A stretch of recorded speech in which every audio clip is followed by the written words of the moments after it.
రచయితలు, పబ్లిషర్స్, పాఠకులకు మధ్య ఒక అనుసంధానంగా ఈ హైదరాబాద్ బుక్ ఫేర్ అనేటువంటిది నిర్వహిస్తుంది.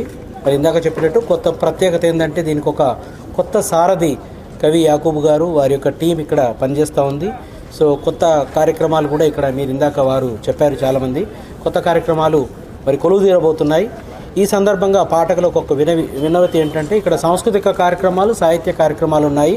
దీంతోపాటు ఎవరైతే ఒక విజ్ఞప్తి ఏంటంటే ఎవరైతే పుస్తకాన్ని కొంటారో, కొనగానే మీరు 2 క్షణాల్లోనో లేకపోతే ఇంటికి పోయిన తర్వాతనో చదువుతారు, ఆ పుస్తకం గురించి సోషల్ మీడియాలో విస్తృతంగా ఒక 4 లైన్లు రాసి పుస్తకాన్ని నచ్చింది అని ఒక సోషల్ మీడియాలో విస్తృతమైనటువంటి ప్రచారము చేస్తే అది ఎక్కువ మంది పాఠకులకు చేరుతుంది.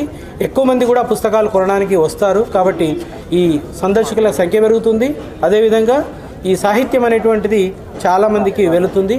సో ఈ సందర్భంగా పాఠకులందరినీ కూడా ఈ మంచి పుస్తకం ఏదైతే మీరు చదువుతారో, దాన్ని అనుభవిస్తారో, దాని గురించి విస్తృతంగా ప్రచారం చేయండి. అదేవిధంగా బుక్ ఫెయిర్కి సకుటుంబ సపరివారంగా వచ్చి మరి పిల్లల చేత మీతోటి పుస్తకాలు కొనండి, చదవండి, మరి విజ్ఞానవంతులు కావాలని ఈ సందర్భంగా నేను మీ అందరికీ ఈ సందర్భంగా విజ్ఞప్తి చేస్తున్నాను. అదేవిధంగా సాహిత్య అకాడమీ కోరిన వెంటనే మరి దాశరథి ప్రత్యేక ప్రాంగణాన్ని ఏర్పాటు చేసినందుకు మరి ఇక్కడ ఉన్నటువంటి యాజమాన్యం అందరికీ కూడా ధన్యవాదాలు తెలియజేసుకుంటున్నాను. సాహిత్య అకాడమీ యొక్క స్టాల్ కూడా ఉంటుంది. ఎప్పట్లాగానే కొత్త పుస్తకాలు కూడా మేము కొన్ని పబ్లిష్ చేశాము.